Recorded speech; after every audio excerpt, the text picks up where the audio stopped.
My name is Victor Furman. Some call me The Voice. I've always been fascinated with human nature, spirituality, science, and the crossroads at which they meet. Join me now and we will explore these topics and so much more with fascinating guests, authors, and experts who will guide us to Destination Unlimited.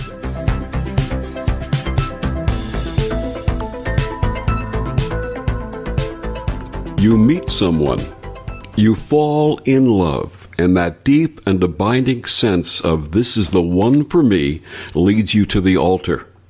After the honeymoon, life ensues, along with all of the ups and downs that everyone faces. At some point, the challenges may seem unbearable. The communication with your partner breaks down, and the once powerful feelings of love that brought you together seem to be slipping away. Can your relationship be saved? Is it worth saving? And what path do you need to follow to answer these emotionally charged and potentially life-changing questions? My guests this week on Destination Unlimited, psychotherapists and relationship counselors Linda and Charlie Bloom, face these questions and much more in their own relationship. Linda and Charlie have worked with individuals, couples, groups, and organizations since 1975. They've lectured and taught at the Esalen Institute, Kripalu Center, 1440 Multiversary, the California Institute of Integral Studies, Omega Institute, and many more. They've offered seminars around the world and have authored 3 best-selling books, including 101 Things I Wish I Knew When I Got Married, Simple Lessons to Make Love Last, Happily Ever After, and 39 other myths about love.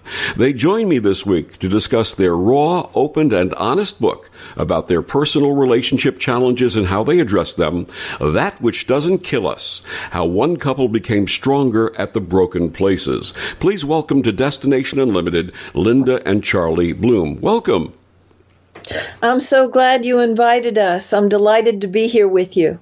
Great to be here, Victor. Thanks. And we're grateful for you sharing your story because I'm sure there are so many out there who need to hear about your relationship, what you did to make it work, and to employ those things into their own relationship. So your book is told from the point of view of his story, her story, and your story. Let's begin by briefly exploring each of your lives before you met. Linda, go first.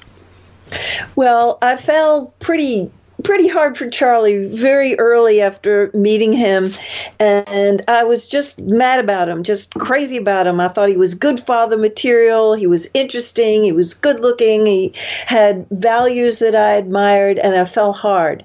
And we got married 4 years after we met. We were young. We were in our early 20s, and then the kids came, and we had a few kids in a row. And we lived in a little tiny New England town. It was a sleepy little village, and we had somewhat of an ordinary life with ordinary problems, and we felt, both of us, a hunger for more. And so we ended up taking this very powerful personal growth training, and it instigated reaching high. And I had this idea that I wanted to move to California. And Charlie got offered a job to work for this personal growth company. And I didn't read the fine print. And when we got out here to California, my life turned upside down. The agreements that we had in place about mutually rearing the children and supporting each other's career development all got thrown out. And Charlie's career with the corporate world took over and dominated our family for a period of years. And it was a difficult time for me because I didn't want to be in the traditional role, in the traditional mommy role. A lot of people thrive in that, but I'm really quite much more inclined to be a career woman. And the fact that he was working an 80-hour week, I didn't feel like I could do very much significantly with my career. And boy, did we fight. We had terrible fights because I wanted him to quit that demanding job, but he loved his job. And so the book is got all the gory details in there about how awful it was when we were gridlocked. But fortunately, it has a happy ending. And Charlie, before you join in and share your end of that story, how old were your children at the time that this happened? When we moved to California, my daughter was 18 months old, and the boys were 6 and 4. Okay, so you had 3 children, including... They were small. Yeah, they weren't in school yet. So we had a bunch of babies. Yeah. Charlie, go ahead. What would you like to add to that? Well, you had asked about before we met. I grew up in in Massachusetts, outside of Boston, and Linda and I met in Boston when we were both undergraduates at different colleges, and we were young. We were 21 years old, and I certainly had no intentions, conscious or otherwise, of looking ahead at any of the women that I dated in terms of long-term material. At the time, I didn't realize that that's sort of how most women look to the guys that they're dating. So if somebody had asked me when we first met, and we really did hit it off immediately, but if somebody had asked me, well, do you see this person as somebody that you'd spend your whole life with? My answer would be like, how am I supposed to know? Like, that's something that's so distant from anything that I'm consciously even thinking about. I don't know. Linda was quite a bit clearer about her intentions for the future of our relationship than I was. But 4 years later, we got married, and things happened pretty quickly. Within, we both went back to college, got our graduate degrees, and then moved from Boston, where we were in school, to Connecticut, where I got my first job after graduate school. So, my work has always been in a helping profession. I was doing some teaching for a while, and then I got a degree in psychiatric social work and started worked in a clinic and had a private practice for a while. We're both trained as psychotherapists, and our specialty eventually became relationship counseling. Now, individually, what strengths from your childhood and into your teens and before you met, what strengths and what weaknesses did each of you have that you brought into this relationship with you? Well, I was a parental child, so I grew up really fast, matured really fast, and handled a lot as a kid. So I came into this partnership highly responsible, strong in commitment, and I had a special signature strength of being strong in vision, because I feel like I endured a fair amount in my family of origin, and one of the things that got me through the hard times was imagining when I'm an adult, when I make my own money, when I'm on my own, I will be free to make my own choices that suit me and get out from under the microscope and out from under the control and out from under all this caretaking that I was doing in my family. So in a way, I feel like that really served me during this difficult time, that I could hold fast to the vision that we will come through, we will come through, we will come through, and that I could shoulder so much responsibility when Charlie was on the road 3 weeks out of every month. And Charlie? Yeah, we came from extremely different backgrounds and develop very, very different personalities, which is one of the things that I think that we bring to our work that's really valuable, because we do a lot of our work together when we teach and when we write and when we work with couples.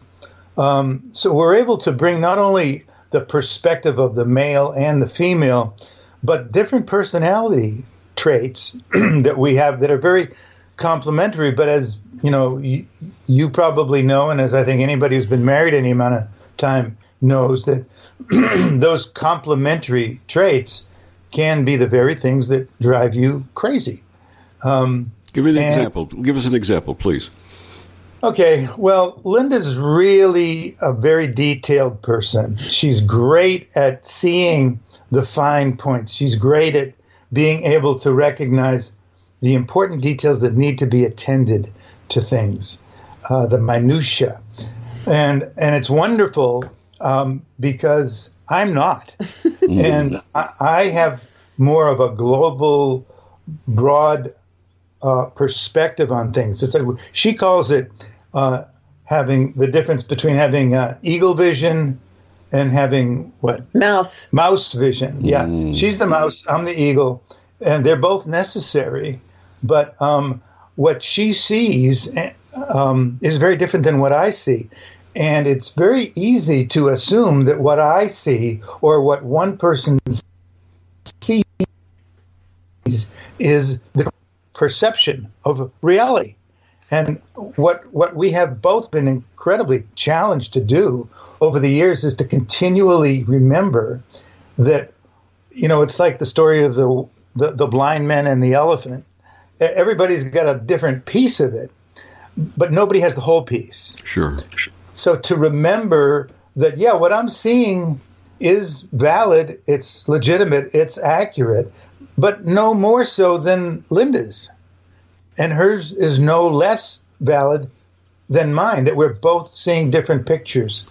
And it's really easy to forget that and get into conflict about who's right. My guests this week on Destination Unlimited, Charlie and Linda Bloom. They're the authors of That Which Doesn't Kill Us, How One Couple Became Stronger at the Broken Places. We'll be back with more of Charlie and Linda after these words on the OMTimes radio network. OMTimes Magazine is one of the leading online content providers of positivity, wellness, and personal empowerment. A philanthropic organization, their net proceeds are funneled to support worldwide charity initiatives via Humanity Healing International. Through their commitment to creating community and providing conscious content, they aspire to uplift humanity on a global scale. OMTimes, co-creating a more conscious lifestyle. Hi, this is Julie Geigel. And I'm Susan Schuler. And I'm Lori Walker. And we are the Psychic Angel Channelers from Angel Talk Tuesday. Tune in every week at 10 a.m. Eastern on OMTimesRadio.com. The angels have heard your call and are here to help. Are you ready to receive? Bathe in the beautiful vibrational frequency to help you heal, expand, and remember your magnificence with Angel Talk Tuesday. Steven. Who said that? Me, down here. Ugh, what are you, a yellow booger? I'm a banana slug, Steven. What are you doing in my room? I'm your sense of adventure. It's been a long time since we've had an adventure in the forest. Mom took me to the forest last year. I'm a slug, Steven. It took me a long time to get here. You're right. I should get out. Yeah, the forest is not that far away. Hey, Mom! Come to the forest where the more adventurous you lives. Check out discovertheforest.org for cool places nearby. Brought to you by the U.S. Forest Service and the Ad Council. My name is Meera Batra, and this is How I Live United. Many families have come to America for a better life. I advocate for these families with United Way. United Way empowers them to see opportunities available. We help them get involved with their kids' schools and network within the community. My name is Meera Batra. I help families see opportunity and succeed. I don't just wear the shirt, I live it. Give, advocate, volunteer, Live United. Go to liveunited.org. Brought to you by United Way and the Ad Council.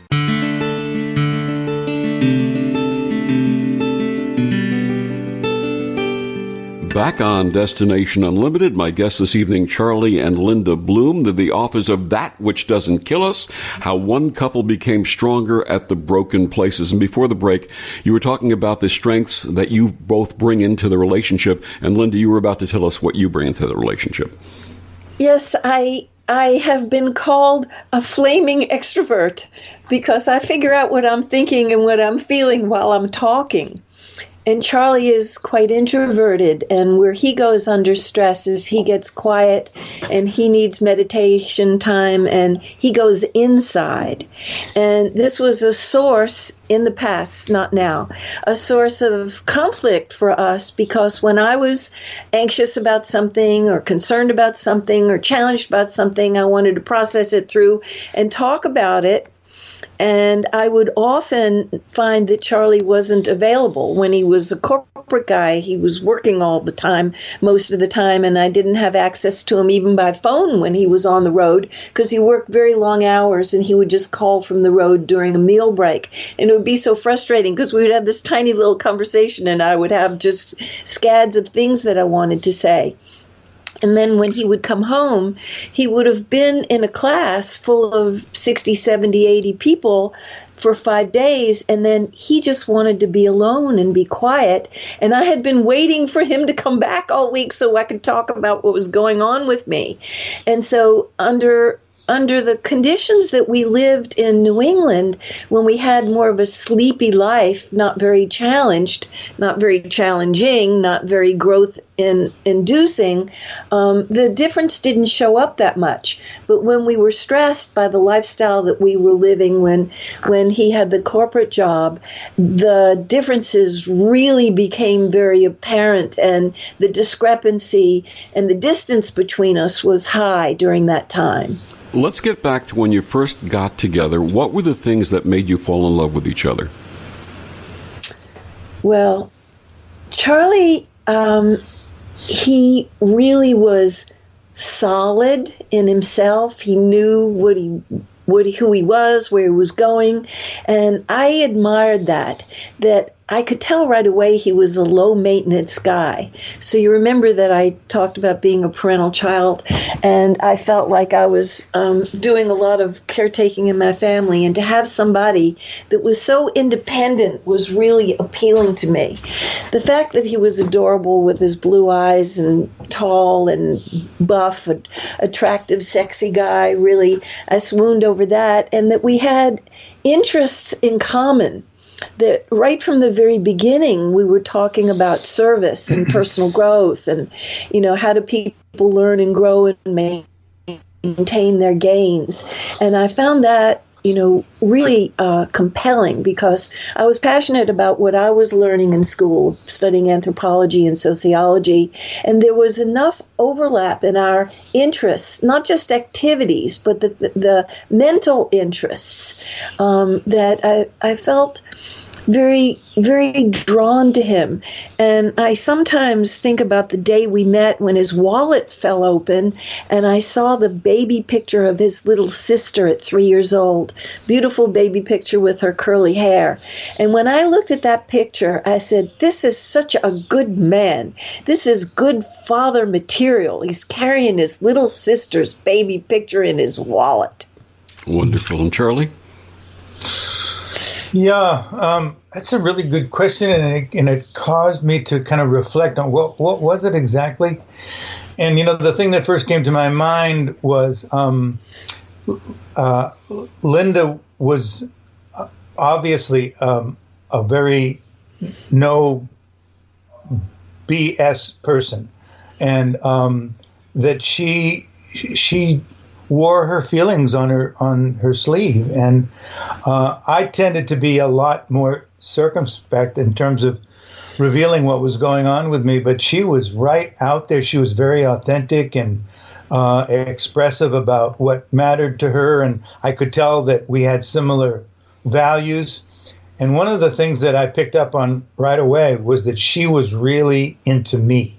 Mm. And I liked that.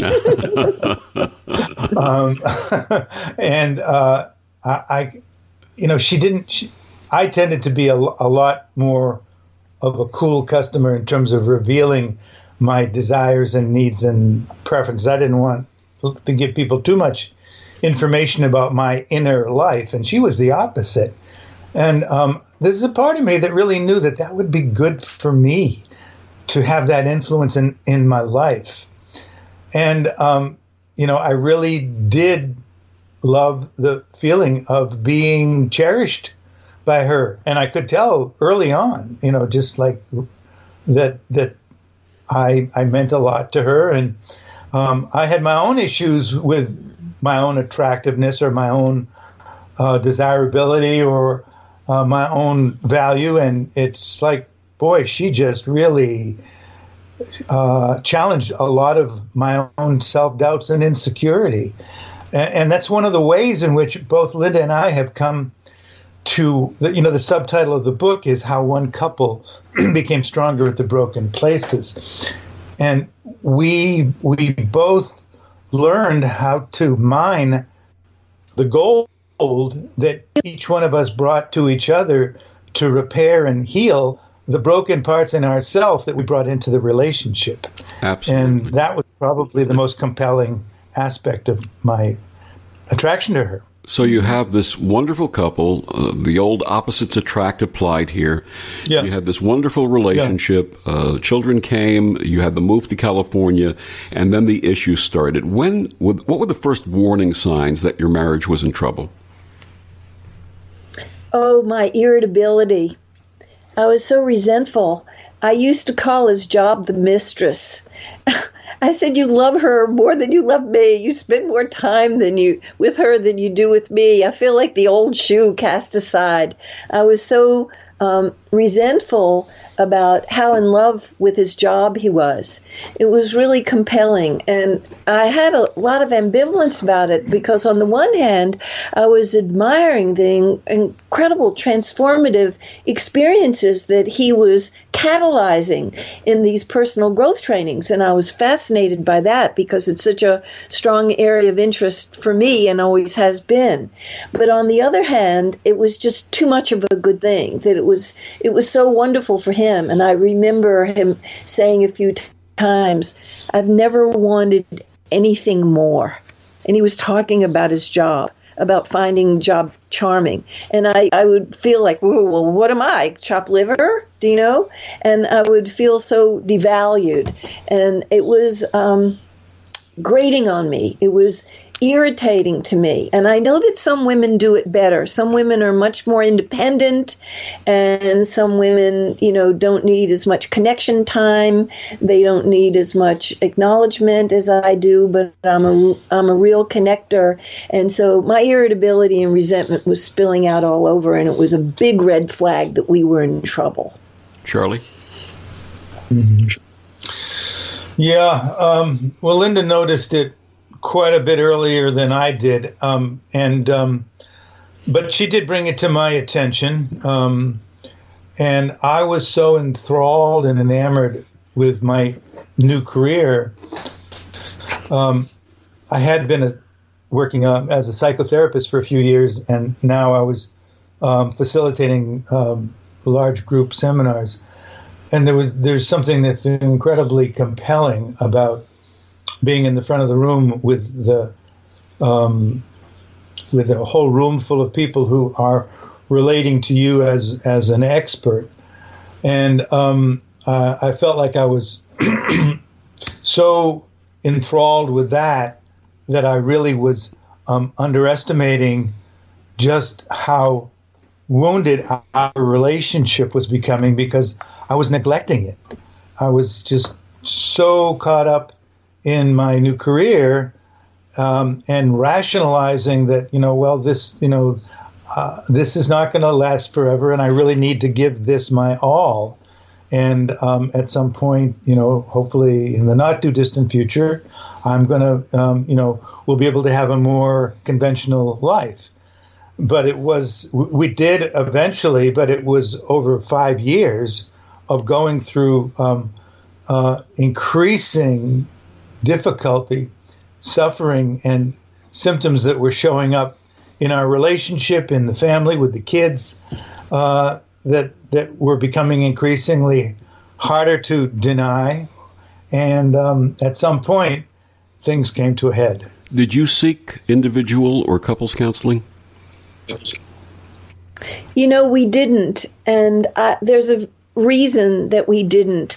I had been in the field long enough before we got in trouble to know that some therapists are haughty and arrogant enough to pass judgment on a relationship and make comments like, this is not workable. You're sacrificing too much. And I was afraid to go to a therapist for fear. I was so on the edge. I was just hanging on by my fingernails that if a professional person told me it isn't going to work, you might as well leave, that it would be too much for me to be able to hold on to my vision that we were going to come through. And although I didn't do individual therapy, and although we didn't do couples therapy, we did go to some really excellent workshops. And I can't say enough about the good help that we got with the couples workshops that we went to, because they gave me some guidance about things that I can do, particularly keeping my attention on myself and getting off of Charlie about what he was doing or not doing or not saying, because I really got into the position of being a victim of his work addiction. And the people who helped us when we did the couples workshops were a profoundly important ingredient in our being able to come through this dark passage. Their book is called That Which Doesn't Kill Us, How One Couple Became Stronger at the Broken Places. Charlie and Linda Bloom, please tell our listeners where they can get your book and find out more about your work. Well, they can go on Amazon and order it there. They can go on Barnes & Noble and order it there. If they like to give business to their local bookstore, the bookstore will order it. And some people really get a kick, like me, out of signed by the author copy. And so they can contact us. And if they go to our website, Bloomwork, there's a phone number and an email address. They can get one from us. And that's bloomwork.com. Is that correct? Correct. And we'll be back with more of Charlie and Linda Bloom after these words on the OMTimes Radio Network.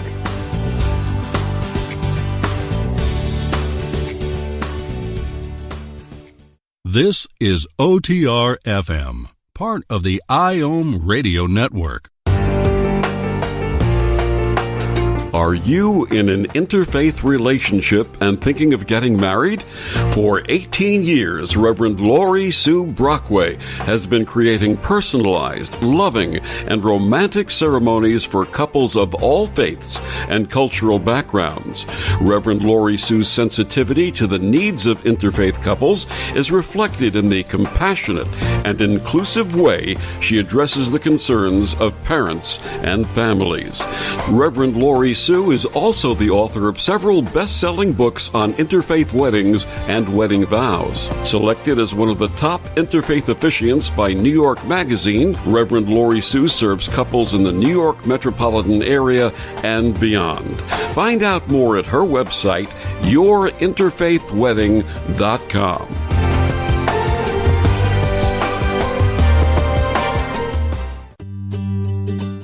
Have you bought into the idea that you have to work hard for your money, that business is hard? I will share some dynamic access consciousness tools to get you out of your own way so you can create a business that actually succeeds. Join me, Simone Millisers, on The Joy of Business at 4 p.m. Mondays Eastern. So I'm a cat, and I just moved in with this new human, and she's got this little toy she's always playing with, all day long. Tap, tap, tap, tap, bloop, bloop. She can't put it down. There it is. Oh, and get this. She even talks to it. Last week, she asked it for Chinese, and guess what? Egg rolls showed up. Like magic. Humans have cool toys. A person is the best thing to happen to a shelter pet. Be that person. Adopt. Brought to you by the Ad Council and the ShelterPetProject.org.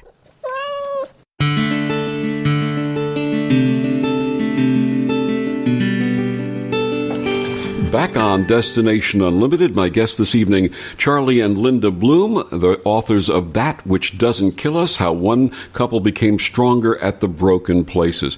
So what were some of the low points? You have the issues started to accumulate. What were the low points in your journey?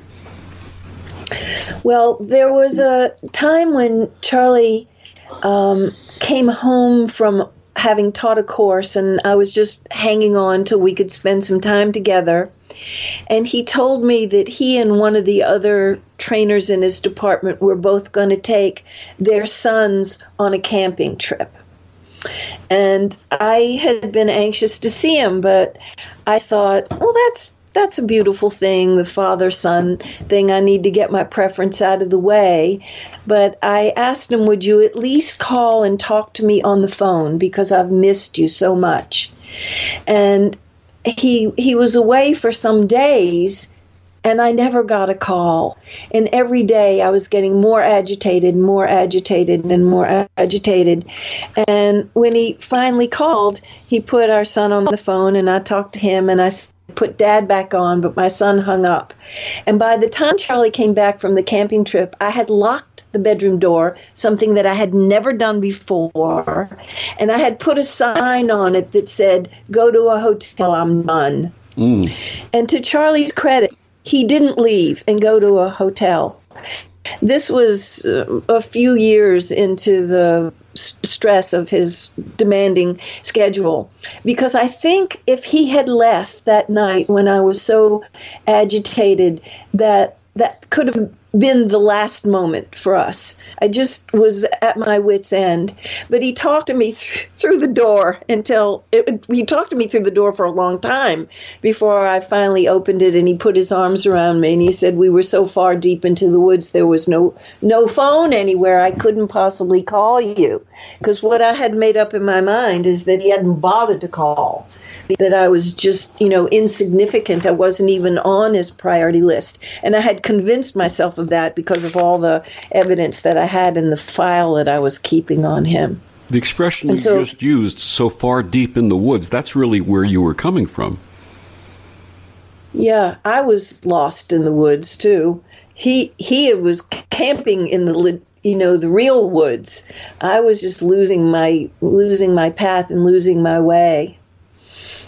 Now, you put that sign on the door. Yeah. What other mistakes did you, collectively, the two of you, make in the process of what was going on? Oh, boy. Well, we wrote a whole book about that. Our first book is called 101 Things I Wish I Knew When I Got Married. And it's about a whole series of mistakes that we made out of our ignorance or refusal to accept the requirements of real successful committed partnerships. I would say the number one mistake that I made was to underestimate grossly the need to pay attention and provide support and nurturance to a marriage. And I fell under the same illusion that a lot of people that we work with have fallen under, which is that once you get married and you have established and affirmed your commitment to each other, then you can kind of go on cruise control and then redirect this attention that you've been giving to the relationship to other things. And boy, is that a mistake, because the problem that we encounter when we're dealing with couples more so than any other problem, and of course there's a lot of symptoms that come up in different areas, but the underlying problem is one of neglect. It's not because people are not necessarily doing the right things. They're just not doing enough of them. They're not accepting the fact that a relationship, particularly a committed partnership, is a living organism, and like any other living organism, requires care, support, nurturance, ongoing attention. And I really took my marriage for granted. I assumed that Linda's, loyalty was infinite and it would never end. And even though she had complaints, that she'd get over it. And in the meantime, I can just do what I need to do to further my career, because after all, that's my way of supporting the family, which is a wonderful rationalization, but it's not true, because it's not enough. They say the shoemaker's children have no shoes. The therapists, are not communicating. They're not listening to each other. Right. Yeah. The therapist's children need to go to a therapist because they're not getting their emotional shoes met. How important is truly listening to your partner in situations like that? It's huge. It's huge. It's probably the most important part of attention, is not so much what do you say, but what do you hear? Mm-hmm. And how do you respond to what you hear? And it was one of the reasons that I was suffering so much during that time. I was so lonely for Charlie, and I wanted to be heard and seen and validated and acknowledged. I wanted him to tell me that he still loved me, that he still valued me, that he saw that I was keeping a nice home and doing the best job that I could with the kids, and to thank me for all that I was handling at home. I didn't want to be taken for granted. And he got so ego-inflated during the time when he was teaching these courses, because the students just thought that he walked on water. Do you know that he was some kind of a holy guru? And he'd come home and he'd say, what's for lunch? And I would try to get him to, come back to reality. And I'd say, take out the garbage. Do you know, he really thought that the rules and the laws that pertain to other people didn't pertain to us. And to answer your question about the mistakes, my biggest mistake is that I let my anger and resentment so consume me that in the little time that we had together, we weren't making that time count, because I was so marinating in the resentment. And so it would come out in judgment and blame and criticism. What's wrong with you? You seem like you don't want to do family. Why did you even get married and have children? You seem like you just want to be a career guy. I wouldn't be attracted to you if I met you now. I certainly wouldn't marry you. And so when I got some good help, when we went to these couples seminars, I realized that I was working against my own best interests, and that I really needed to get a grip on the anger that I was burning in. My mind was on fire. And I learned forgiveness meditation. And so I would prepare when he would come back from being away, and I would try to soften my heart and open my heart so that we could make the little time that we did have together really count. Really listening to one another is such an important skill for couples to develop. And the other part of that, which I know from my own relationship, was not getting connected to childhood feelings that would elicit a response of negativity. For example, without going into specific details in my own life, that when Lori Sue would say something to me that I didn't hear a critical voice from the past, and the same thing with her, that she didn't hear a critical voice from the past, and that we're actually relating to one another and not to our parents at that point. I think that is such a universal factor in the breakdown of relationships, that it's something that that characterizes practically every foundational difficulty that couples have. It's the failure or the inability to recognize that when I get triggered because of certain things that my partner is doing or saying, that it's really not about them, but it's more about what's getting activated in me that's incomplete from my past previous experiences, particularly with my parents and family of origin. And that's why when, people talk a lot about marriage, relationships require a lot of work. And that's true. They do. But what most people don't know is, well, what exactly does that mean? What is the work? And the work for most of us has to do with diffusing some of those connections that activate our defensive responses when we get triggered. Absolutely. And they come mostly from the past. Mm-hmm. That's the work. Linda, did you want to add to that? I'm sorry.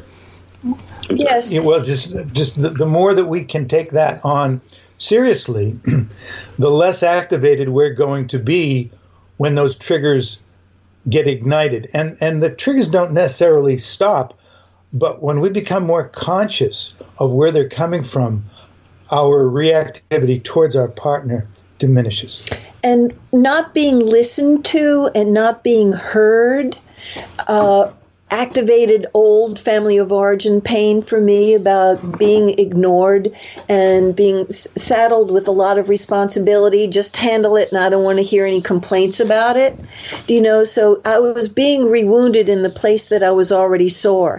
And I knew full well that being ignored was a big trigger for me. But just that conscious awareness wasn't enough to do very much about it. I had to have something more active, more deliberate, more intentional, something I could commit myself to.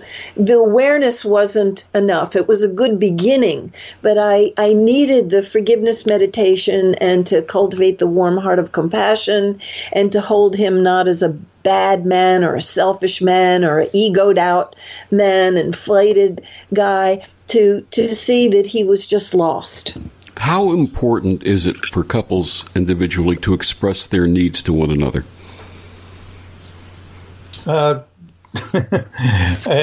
It goes without saying that it's one of the most important things. And maybe, I know I think we've got a break coming up, but maybe afterwards we can talk a little bit about why that is so important. And also perhaps why it is so difficult for people to express why their it needs. is so difficult to do it. To do it well. Yeah, because you have to talk about that vulnerability as well. Why is that so difficult for many of us to do?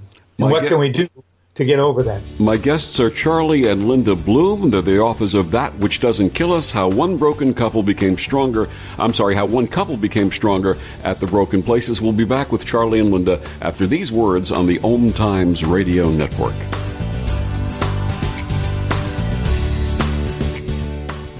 Ascending Hearts is no ordinary dating site, but a spiritual dating site with a purpose, to link you with your soulmate. We engineer the serendipity so you can trust that you will attune with someone that has the same matching vibration as you. Ascending Hearts, the conscious dating site for the spiritually aware. Try Ascending Hearts for free. ascendinghearts.com. Grab a cup of tea or a glass of wine and tune in for Inspired Conversations with publisher Linda Joy on Tuesdays at 2 p.m. Eastern. Linda creates sacred space for leading female luminaries, empowering authors, heart-centered female entrepreneurs, coaches, and healers. A soulful venue where guests openly share the fears and obstacles they've overcome, wisdom and lessons learned, and the personal journey that led them to the transformational work they do in the world. Inspired Conversations to empower you on your path to authentic, soulful living. Humanity Healing International is a small nonprofit with a big dream. Since 2007, HHI has been working tirelessly to bring help to communities with little or no hope. Our projects are not broad mandates, nor are they overnight solutions, but they bring the reassurance that no one is alone and that someone cares. To learn more, please visit humanityhealing.org. Humanity Healing is where your heart is. Steven. Who said that? Me, down here. Ugh, what are you, a yellow booger? I'm a banana slug, Steven. What are you doing in my room? I'm your sense of adventure. It's been a long time since we've had an adventure in the forest. Mom took me to the forest last year. I'm a slug, Steven. It took me a long time to get here. You're right. I should get out. Yeah, the forest is not that far away. Hey, Mom! Come to the forest where the more adventurous you lives. Check out discovertheforest.org for cool places nearby. Brought to you by the U.S. Forest Service and the Ad Council.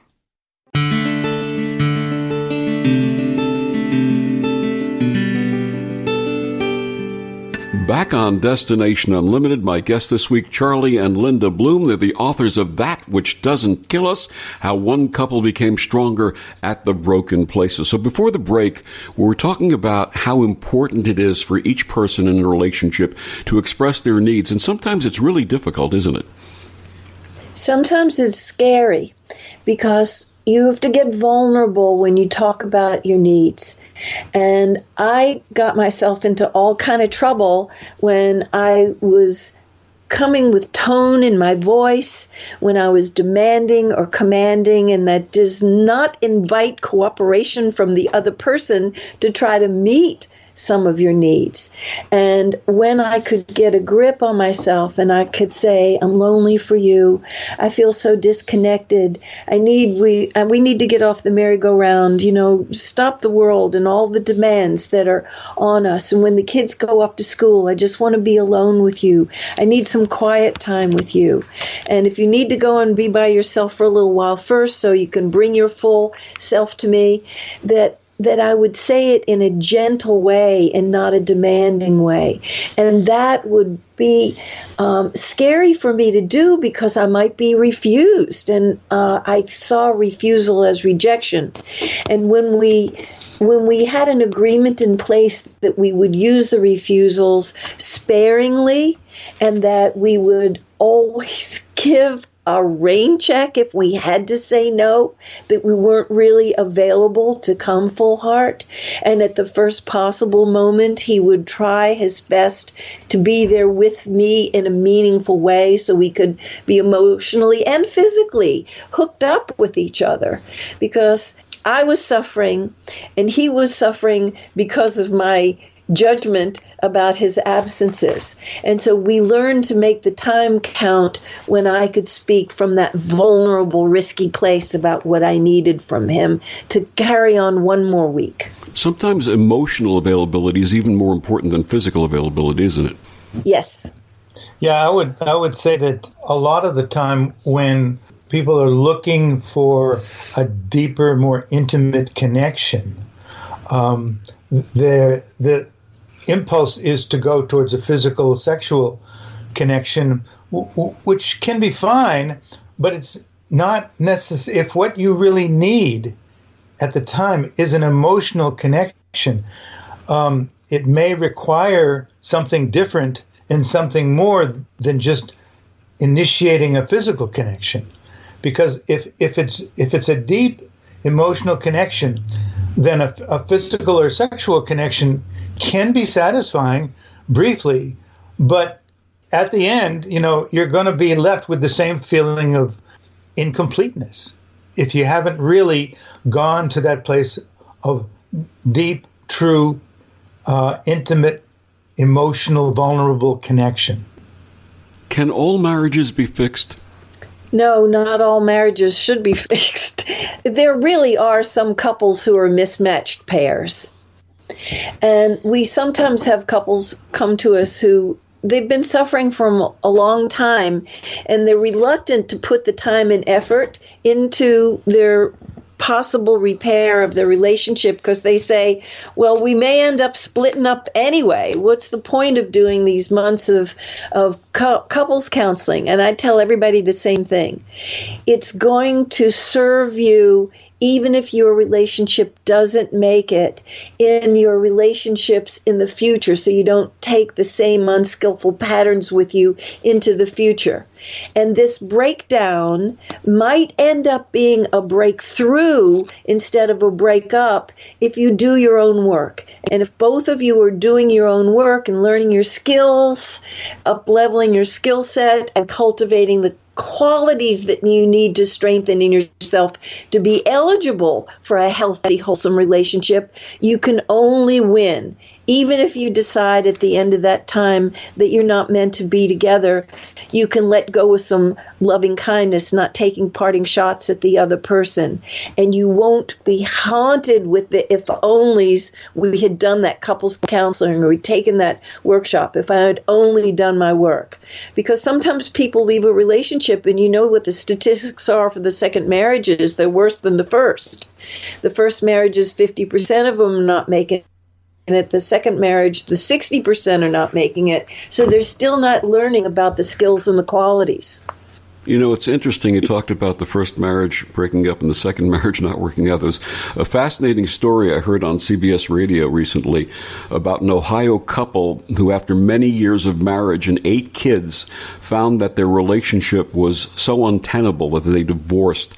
And things were so bad that they actually had to have 2 birthday parties for each child because they couldn't stand being together.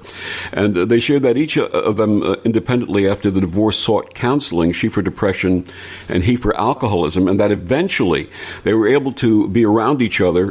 And then 4 years after the divorce, at a Christmas celebration, he proposed, she accepted, they got married again, and they were more deeply in love than ever before. How important is it for each partner in a troubled relationship to take ownership of their own issues and seek healing? Well, I would say it's the most important piece of a repair. And without that, I would say that there is slim to no chance of really resolving whatever differences exist. Because until both people are willing to focus their attention on their part in the breakdown of the relationship, then there's going to be an automatic tendency to hold the other person completely responsible.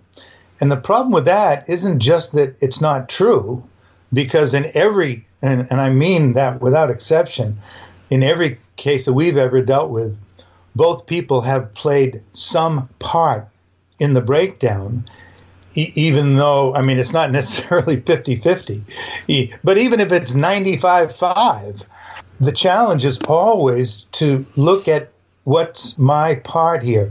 What is it that I have to learn here? How did I contribute to things going where they went? It's not that it's my fault, but we both have played a part. It's been a kind of a co-conspiracy, consciously or unconsciously. And until I can own my responsibility, my part in what's happened up to this point, I have virtually zero power to influence where it's going to go in the future. So part of the price that we've got to be willing to pay to have some effective influence in the future of our relationship is to take responsibility for what it is that and how it is that we've been, such that this is where we are right now. It doesn't take the other person off the hook. It simply acknowledges that we both have played a part. Now, this couple spent 4 years apart from their divorce to getting back together, going through their own therapies. Do you think it's therapeutic for couples to spend time apart? I think it is good, and especially when they've gotten embroiled into nasty patterns, to disengage, to check themselves out, to get away from their reactivity, to calm down, to think more clearly, because it's so obvious what the other person is doing and not doing and saying and not saying that's adding to the suffering. It's very difficult to self-observe and to do what Charlie's saying about take responsibility, not fault-finding and not blame of self, but to take responsibility for the part that we ourselves have played. And sometimes you have to disengage from the relationship for a while. Doesn't necessarily have to be years or months or even weeks, but time to keep the attention on self and not to be so emotionally overwrought that you can't think straight. Because the only thing that the reptilian brain, that part that's the primitive brainstem part, knows is fight, flight, or freeze. We need to get away from that emergency and feel safer so that the neocortex is working, where the creative thinking goes on, where the possibilities go on, and that's how we can become more responsible about the part that we've played. And it's not neat like 50-50, it's 60-40, 80-20, 95-5, but there always is a part that we've played, and that's where the power to make a change is, because we can't change the other person. We can only change the side of the dance that we're doing, and that might invite them to dance with us differently. In That Which Doesn't Kill Us, you use the term mature love. What is mature love? It's what some people refer to as emotional intelligence. It has to do with a lot of things that we've been speaking about today. The capacity to put another person's needs and concerns on a front burner, take your own temporarily off of the front burner. It has to do with meeting the challenge of being responsible to yourself and for yourself, and at the same time to the relationship and for the relationship. So it involves, implementing and integrating the core values that promote healthy living. What would you like readers to take away from That Which Doesn't Kill Us? I would hope that people who read it could see that even a relationship that's in a lot of trouble, and ours certainly was, and the book depicts it in gory detail, that there can be an ember of love under the cold ash, and that if you can fan that ember of love into a flame, that you can have a beautiful relationship on the other side. Keep your attention on yourself, learn to do your own work, get some good support like we got. It makes all the difference in the world. And you can make the descent into those hell realms and come up even higher than you ever were before. Because crises are underrated. And when your life is just smashed to smithereens, you can reassemble it in a way that even fits you better than it did before. Sage and loving advice from Charlie and Linda Bloom. They're the authors of That Which Doesn't Kill Us. Please share with our listeners one more time where they can get your book and find out more about your wonderful work. Best way is to go to our website, www.bloomwork.com, BLOOMWORK. You can not only find out how to get the book, and there's a lot of other information on there. We have literally hundreds of blogs that we have links to. We have video clips, and we do Facebook Live every Thursday at 12:30, and they're all archived. And our name, address, and phone and email is on there. Sometimes people want to do phone or Skype counseling with us. And occasionally people fly in from out of state and spend a day or two doing an intensive with us. Anyway, it's all on the website. Charlie and Linda, thank you so much for joining us. I know your information that you've shared, your book, which is a wonderful book, will be helpful and maybe save many, many marriages. So thank you for your work and for joining us. Thank you for having us. I enjoyed the interview. Thanks. And thank you for joining us on Destination Unlimited. I'm Victor the Voice Furman. Have a wonderful week.